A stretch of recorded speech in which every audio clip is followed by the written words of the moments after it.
গঙ্গার দুই তীর জুড়ে ছড়িয়ে রয়েছে হাজারো কালী মন্দির, যার মধ্যে আজকে আমাদের আলোচনায় আছে গঙ্গা তীরের জেলা রিষড়ার এমন এক কালী মন্দির যার বয়স প্রায় ৬০০ বছরেরও বেশি।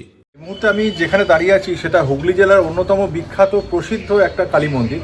অথচ হুগলি জেলা কেন, পশ্চিমবঙ্গের অনেক মানুষই কিন্তু এই মন্দির সম্পর্কে অবহিত নয়। হুগলির রিষড়ার বাঙ্গুর পার্কে অবস্থিত প্রায় ৬০০ বছরের প্রাচীন এই সিদ্ধেশ্বরী কালী মন্দির। মনে করা হয় ৮১১ বঙ্গাব্দে তান্ত্রিক জটাধর পাকরাশি স্বপ্নাদেশ পেয়ে এই মন্দির প্রতিষ্ঠা করেন।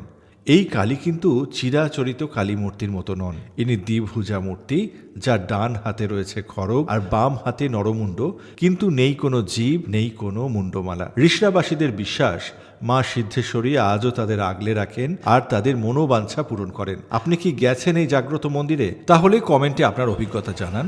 আর এরকম আরও অনেক ভিডিও পেতে আমাকে ফলো করতে পারেন।